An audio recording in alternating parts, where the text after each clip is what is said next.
The British man of letters Edmund Burke founded modern conservatism in the 18th century. Today, a British man of letters is redefining conservative for the 21st. With us today, Sir Roger Scruton. Uncommon Knowledge now.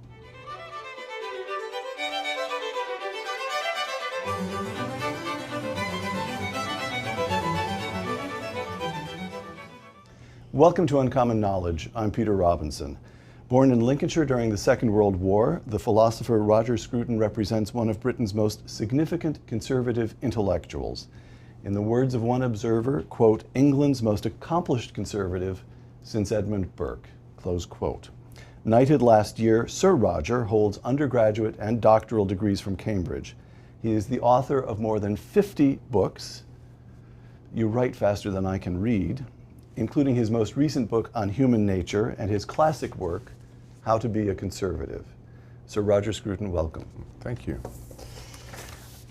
From How to Be a Conservative, it is not unusual to be a conservative, but it is unusual to be an intellectual conservative. In both Britain and America, some 70% of academics identify themselves as on the left, while the surrounding culture is increasingly hostile to traditional values or to any claim that might be made for the high achievements of Western civilization. The press, the bureaucracy, the universities, all hostile to conservatism. Why? It's a very good question.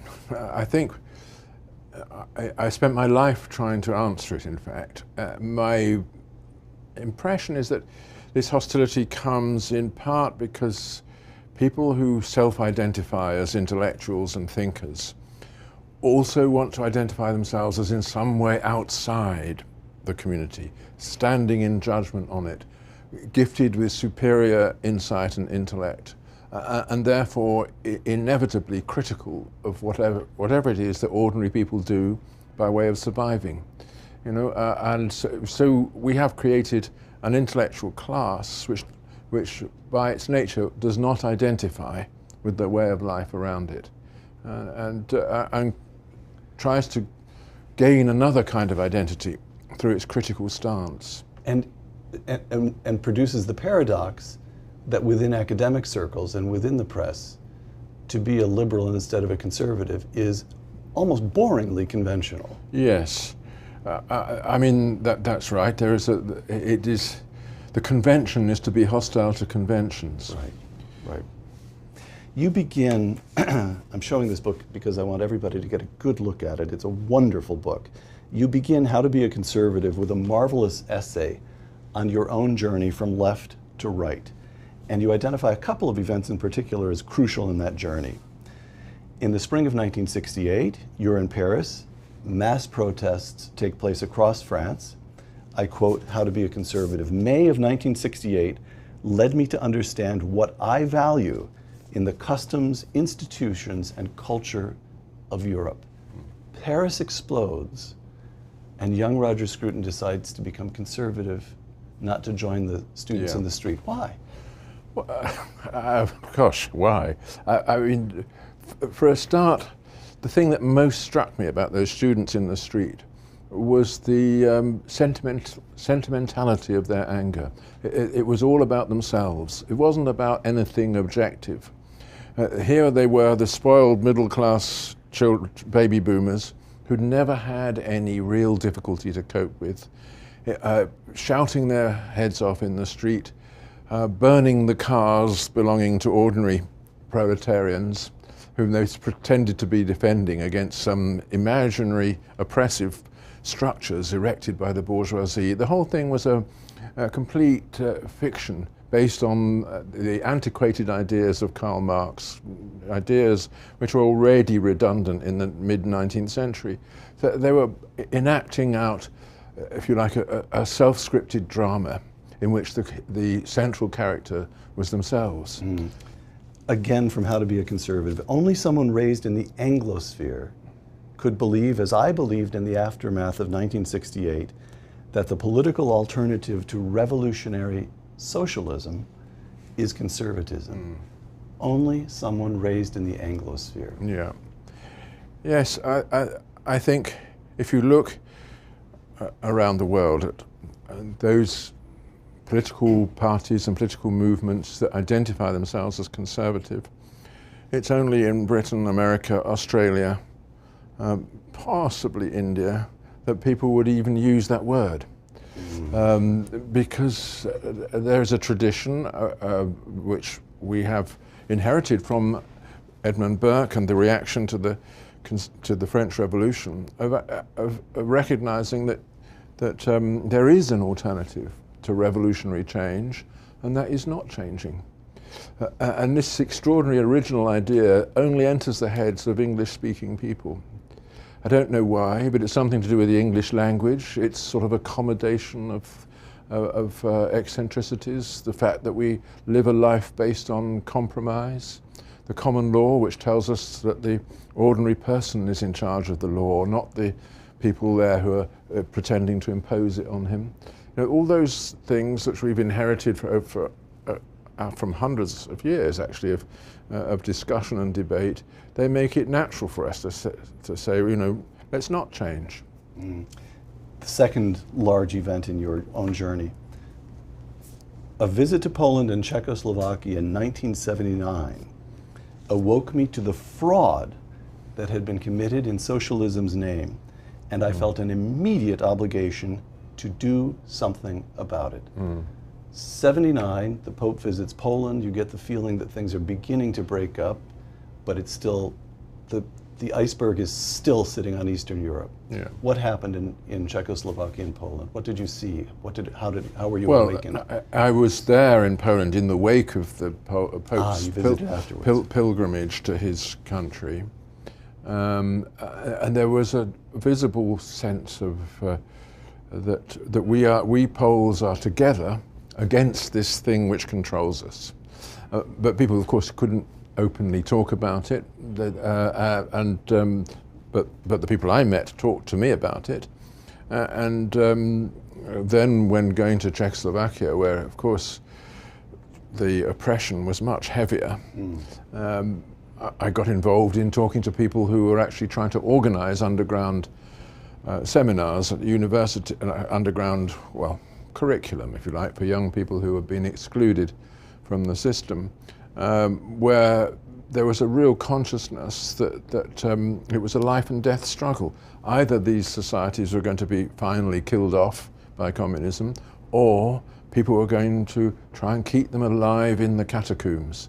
And it was my first vision of a catacomb culture, which, as it were, reenacted what the early Christians had to go through in the Roman Empire.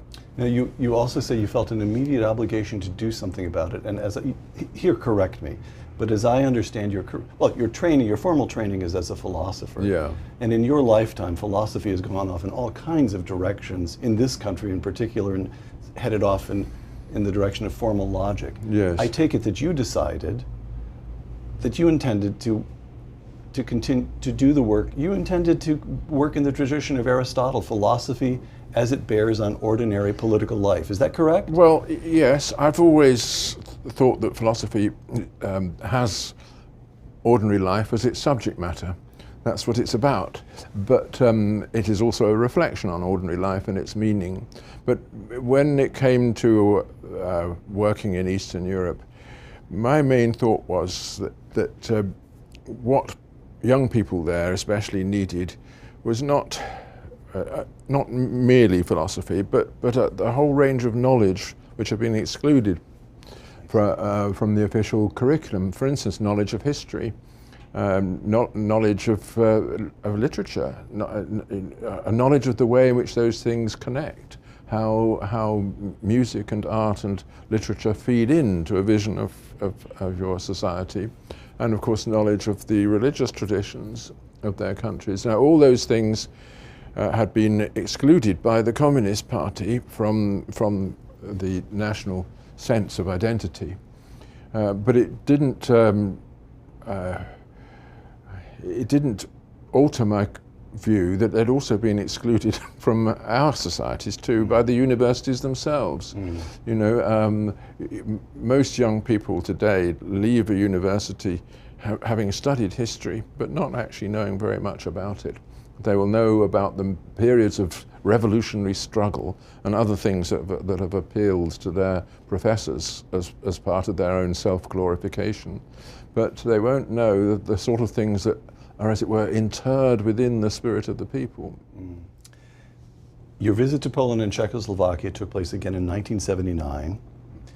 Mrs. Thatcher becomes Prime Minister in the same year. Your views of Mrs. Thatcher are a little more complicated, I think, than an American conservative would expect to read, picking up a book entitled How to Be a Conservative. On the one hand, and again I'm quoting, "In the midst of our discouragement, Margaret Thatcher appeared as though by a miracle." And that surely that surely is the way it felt to many people. On the other hand, and again I'm quoting Roger Scruton, quote, "I never swallowed in its entirety the free market rhetoric of the Thatcherites," close quote. So explain that.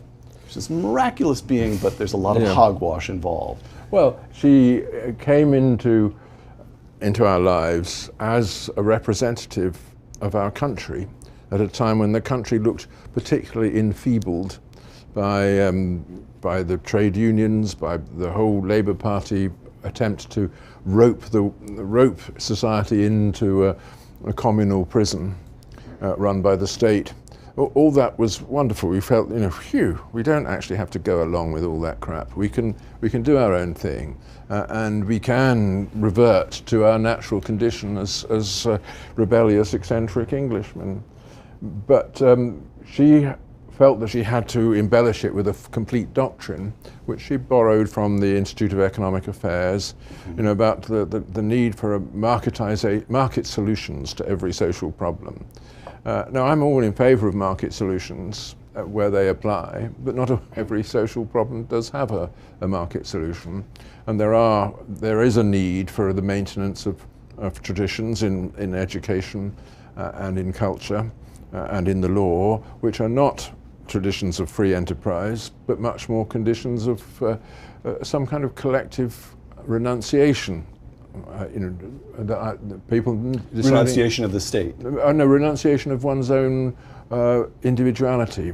That's what a culture is, partly. And I think she wasn't sensitive to all that aspect of things.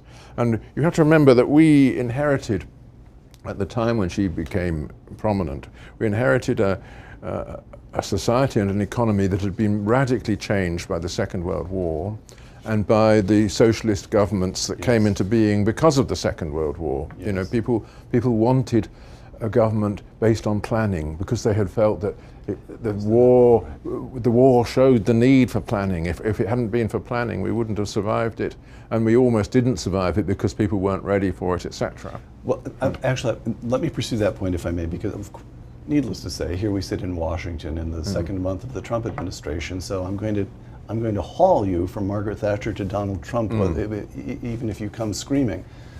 So again, how to be a conservative. Pressed for arguments, I'm quoting you, Mrs. Thatcher leaned too readily on market economics and ignored the deeper roots of conservatism in the theory and practice of civil society. You've just said this, but I want to tee it up again. Family, civil association, the Christian religion, and the common law were all integrated into her ideal of freedom of the law. The pity was that she had no philosophy with which to articulate that idea. She felt it, she knew it, but she'd not thought it through and in a way that permitted her to articulate it. All right, here's Mrs. Thatcher. Now, if I may go a step backward, and I am doing something very dangerous because my knowledge of this history is tenuous and yours will be deep. Winston Churchill had the capacity to articulate this deeper conservatism. Throughout the war, he's talking about love of native land. He uses the phrase, he actually uses the phrase, which would today have the man thrown in jail, he uses the phrase Christian civilization. And yet, in the 1945 election, in the face of the socialists, because he lacked a vocabulary to talk about free markets, he was naked before Attlee and this socialist impulse. And so what I'm getting at is, it almost, of course, I want to come to the American situation in a moment, but it almost seems to me as though there's a kind of ideological teeter-totter. Conservatives in Britain either get to talk about free markets Or they get to talk Churchill, Macmillan, Eden to the extent that he talked about anything, Heath later on, or they get to try to talk about cultural conservatism. Somehow the two don't seem to go together. Yeah. Is there some reason for that, or is it mere happenstance? No, that's a very insightful observation. I think since Edmund Burke, we've had this tension between the adoption of the free market as the instrument of economic organization, the primary way in which a society should create and exchange goods, and the sense that some things should be withheld from the market, and that those things are just as important, but much more difficult to defend. And of course, Burke was talking about those things that should be withheld from the market: love, family, and so on. All societies have recognized from the beginning of history that a market in sexual relations is the end of all social coherence. But it's always very hard to say why. But that's just one example. And all the things that matter to us, as soon as we recognize how much they matter, we want to withdraw them from the whole business of exchange and proliferation. And, as it were, hug them to ourselves. And that is, it's that aspect of humanity which is so difficult to articulate. But as you rightly say, Churchill did articulate it, and it's so much easier when it's under threat. I see. Of course. All right. We're creeping up to Trump, but first one more large question about Britain. Brexit. Last June, the United Kingdom held a referendum on whether to remain in or to leave the European Union, and overturning the predictions of virtually every poll and virtually every pundit. I myself, as I'm sure I was on the telephone to friends, very, I thought, well-informed friends, and the most pro-Brexit prediction I got on the day of the voting was, it'll be very touch and go, we'll have to see. Almost everybody expected it to fail, and it carried 52 to 48%. Close, but at the same time unambiguous. Sir Roger Scruton, speaking on the BBC soon afterwards, quote, "The experts failed to see that the British people are profoundly democratic and do not accept to be governed by bureaucrats who are not accountable for their mistakes," close quote. Now, one hears it said over and over and over again that it was xenophobia. The Brexit was a reaction against immigration.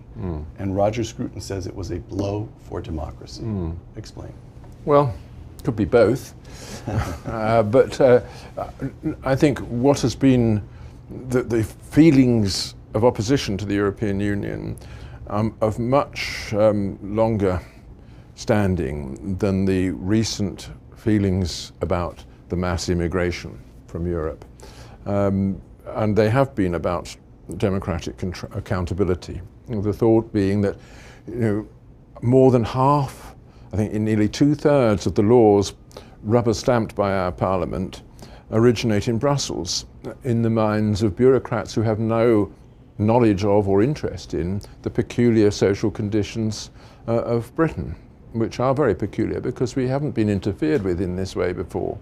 And people have resented that, and rightly, because after all, what is democracy? It is if it's not the ability of a people to decide for themselves about the laws that operate in the country that is theirs. And that reference to the country, our country, is absolutely fundamental to the democratic idea. It is true, of course, that British people also reacted strongly to the mass immigration at the rate of something like 300,000 a year of people from the former communist countries. They were brought into the European Union without any mandate, any popular mandate from the existing members. They were people living in countries ruined by communism, suddenly given the opportunity to settle in places which were not so ruined.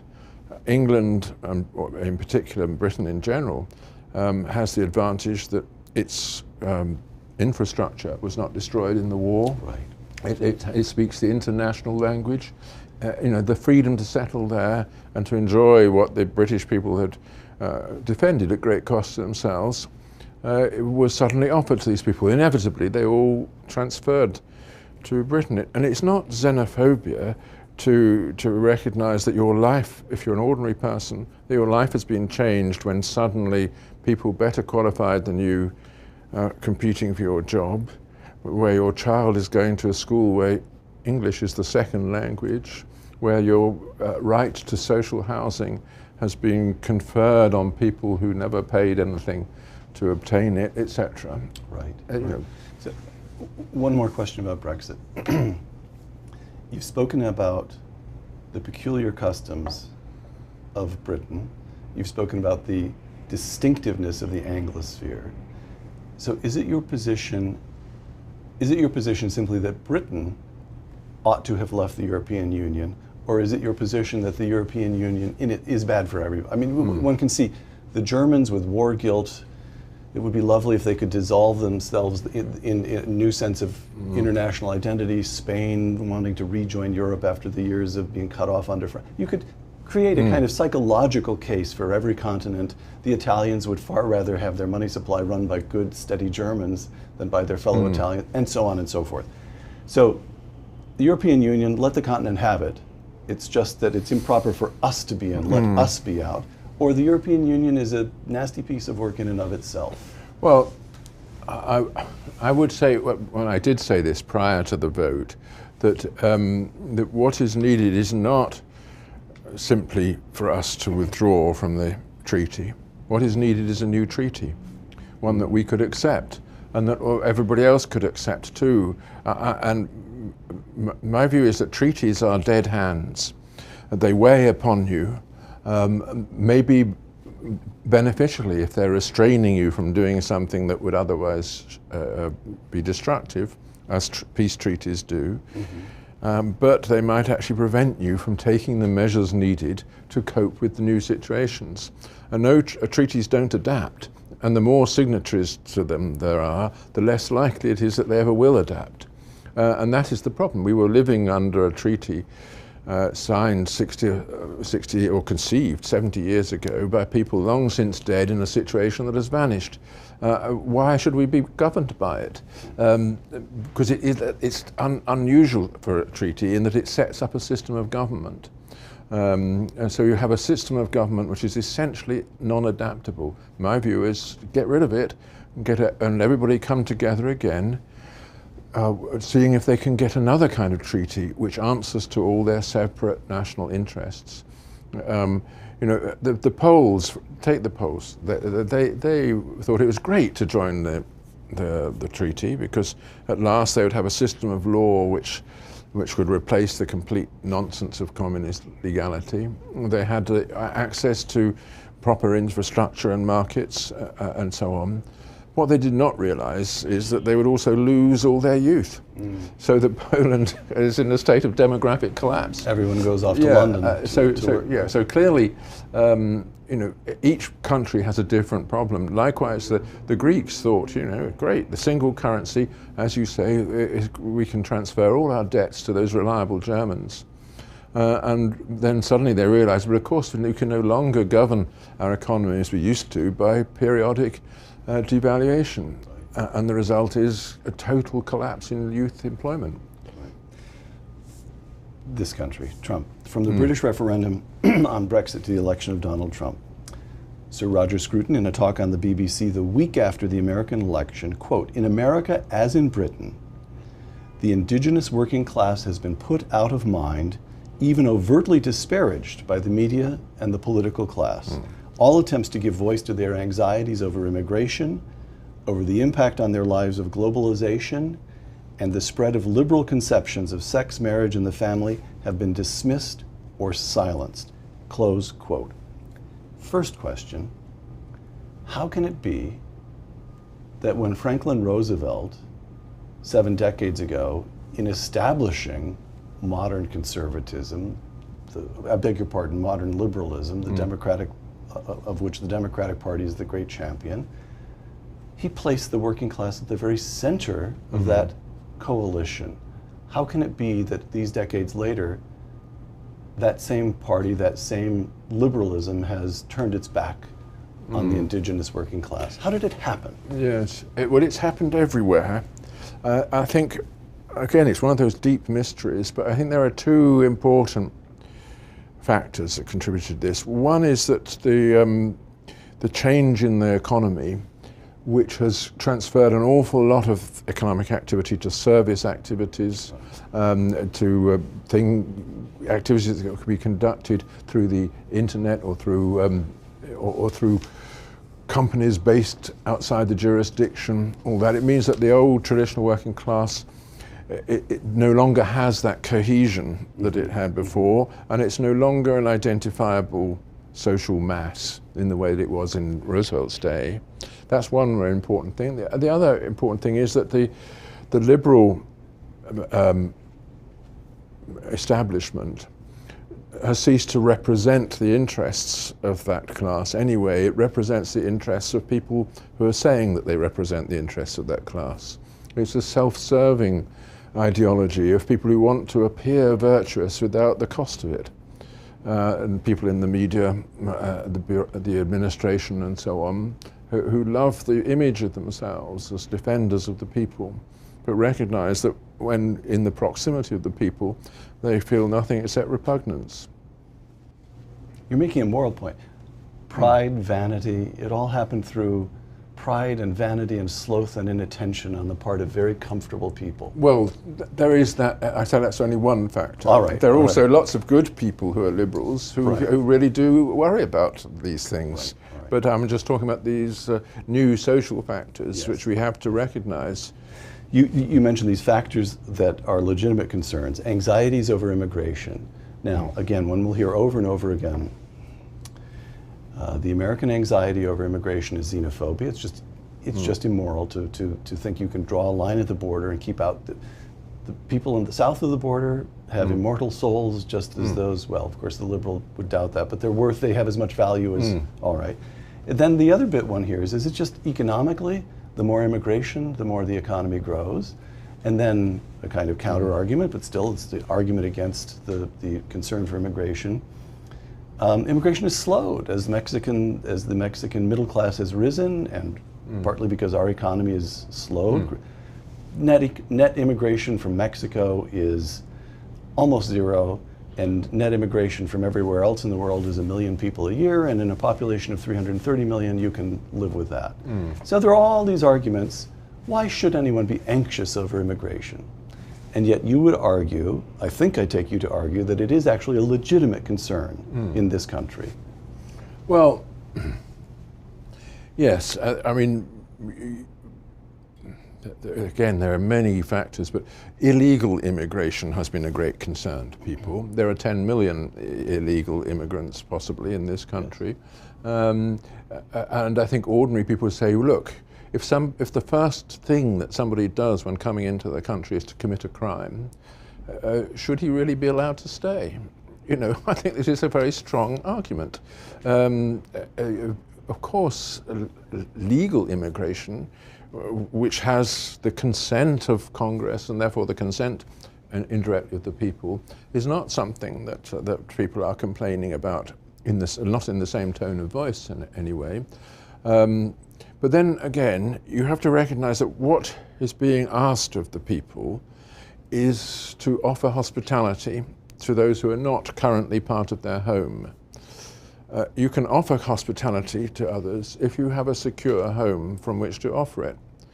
But if that home has become insecure, as it has in large parts of Europe because of immigration, then what are you asking of people? You're asking of them essentially to deterritorialize themselves, to detach themselves from the place that is theirs, you know, without giving them any alternative. The spread, another of the concerns that you mentioned, I'm quoting you again, the spread of liberal conceptions of sex, marriage, and the family. And this is a legitimate concern. Here's the difficulty about that one. All the figures, divorce rate, illegitimacy rates, and so forth, all these are at least as high among what, it depends on how you would define the indigenous working class and so forth. But the argument could be made that the indigenous class has no right to be the indigenous working class, again I'm using your phrase, the indigenous working class has no right to be upset about these liberal conceptions of sex and marriage and the family because they're the ones who've embraced them. Mm. To which Sir Roger Scruton replies, well, I would reply that just that we all of us fall away from the standards that are required in this area. That is undoubtedly the case because this is the biggest area of temptation. But it is also the biggest area in which examples are needed and in which a culture of resistance is needed. That culture of resistance was absolutely vital to the protection of the working class family and especially of children who need a father at home and have lost that protection. And it is undeniable that it's liberal propaganda which has made it almost impossible to say those things. And it's not possible to say the things that are needed in this area unless you're Charles Murray and don't care about what's said about you anyway. Or Sir Roger Scruton. Well, yeah. That makes two of you. Yeah, exactly. The point is it's an area in which the truth has been made unsayable by the liberal censorship. All right. And along comes Donald Trump. Mm. And whereas Mrs. Thatcher made, not exclusively, but made largely economic arguments, Donald Trump is making different kinds of arguments. Make America great again. Mm. Does Roger Scruton approve of the 45th Chief Executive of the United States? Well, that's a direct question which is not strictly relevant to my vision of the world. Rewrite the question. How do you want to grapple with Donald Trump? Well, I'd rather not. But of course, his defects of character are so manifest that one can, as it were, recognize recognize that he's put you in a new position. You know, you've got. He is the legitimate president of the United States. And he won the election on the basis of things which were rightly said. Some things were rightly said, and also on the basis of other things which you could criticize, which perhaps should not have been said. Did he have the virtue, to go back to the point you were just making, did he have the virtue at points during the many points during the campaign, of saying the unsayable? Yes, one of the reasons why he was elected is exactly that, and this is one thing that I said in my BBC talk that you referred to earlier, that people have been living under a regime of liberal censorship which makes it very hard to say things without being accused of faults like racism, xenophobia. You yourself mentioned this, which nobody wants to be accused of, but which are very easy to, these are accusations which are very easy to make because there's no criterion on the basis of which to make them, other than the feelings involved. So, if I may, maybe this is the way to ask you to address Donald Trump, a man who's resistant to grapple with him. Trump and his critics, and as I read it, and I have a couple of quotations here for you, criticisms of Donald Trump you'll recognize, partly of course because you follow the American scene very closely, but partly because they echo or have echoes in Britain. Here's John McCain speaking very recently, Senator John McCain speaking very recently at the Munich Security Conference in oblique, but not that oblique, criticism of the president. What would the founders of this security conference say if they saw our world today?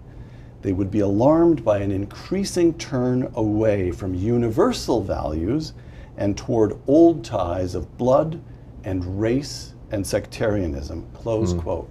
Donald Trump and also Sir Roger Scruton champion the native land, the indigenous, the organic culture, and here that can be called. You want to turn us back to blood and soil, blood and race and sectarianism. You see, that's the kind of language which I reject. My view is that the country is a vital part of our identity, I don't mean by that blood and soil in the Nazi sense. I mean this land, the place where our jurisdiction operates. And this is a crucial thing about the national idea. It's a defense of territorial jurisdiction against religious or quasi-religious jurisdictions, like the universal doctrine of human rights or the Sharia, to take another competitor. We live, and we are fortunate to live, in countries where the law is defined by the land over which it operates. And within that land, of course, there is a sense of belonging on which the law draws for the democratic process. There's nothing blood and soil about this. It's to do with neighbourhood. We are settled among neighbours. We want to get along with them. We don't want to force them to agree with us about everything, nor do we require them to be of the same race, whatever that means. But we do require them to share our commitment to the place where we are, because this is where we're building a home. And other people might want to come into that home, and we should be entitled to invite them, provided they agree to abide by the rules. All this is perfectly reasonable, in my view, and it's only because the left have dominated the language in which these things are discussed that my reasonable position can be made to look like that unreasonable position, which you were just attributing. One more criticism of Trump, and this is his now famous executive order imposing a temporary travel ban from 7 countries in the Middle East where there has been terrorism, 7 Muslim majority countries, as the press put it in reporting on this. And one of the sources of immediate criticism was the United States Conference of Catholic Bishops. Here's their statement, quote, part of their statement: "The bond between Christians and Muslims is founded on the unbreakable strength of charity and justice. Welcoming the stranger is the very form of Christianity itself. The actions of our government must remind people of basic humanity," close quote. Well, there you get, you've heard this before, there you get the notion that drawing lines at the border is, from the Catholics, it's unchristian, from others, it's immoral. Who are you? Who was Donald Trump? Who was Sir Roger Scruton? Who was Prime Minister May to say, we have the right to keep people out? Well, I mean, you have a house which you share with your wife and children, or assuming you have them, and you do recognize a right to keep out of that house people whom you've not invited in, don't you? I do. And having invited people in who start smashing things up, you recognize a right to exclude them. I do.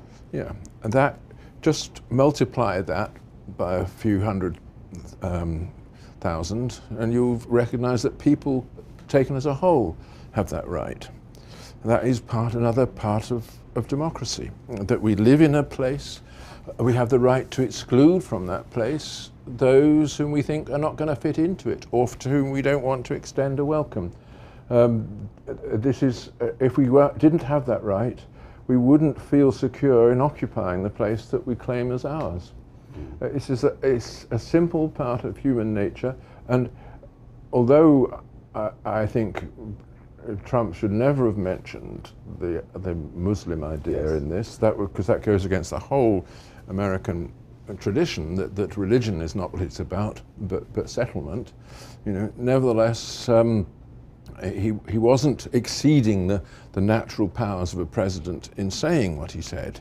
If he'd left out that reference to religion, and you know, he did make various promises to people prior to the election, which he's obviously under some obligation to follow through anyway. Last question, Sir Roger. If I feel this way to some extent, actually I feel this way to a great extent, I'll just ask this question on my own behalf. I was about to hide behind and say, there will be people who are listening to this feel. I won't do that. I'll say, I feel it myself. Wonderfully compelling. Everything you say, hugely attractive. But here's where and it causes fills the heart with hope. There's a way forward. But then comes the thought, oh, but It's nostalgic. It's the Shire. It's Tolkien, for goodness sake. Even England isn't green and pleasant in quite the same way anymore. And we've got in Britain itself this massive, for all one can see, permanent state apparatus. And in this country, as President Trump is about to find out, as Republicans who now hold both houses of Congress and can barely pull themselves together to figure out how to deal with Obamacare are finding out, there is such a thing as the permanent state. And we live in a modern world, and for 7 decades, at least 7 decades in both your country and mine, throughout the Anglosphere, I'll grant you the Anglosphere, the state has expanded and expanded and expanded. And I love the world that you describe with the same yearning love with which I love Tolkien. But they belong on the bookshelf together. It's not a practical agenda. Right. Tell me why I'm wrong, and please tell me why I'm wrong.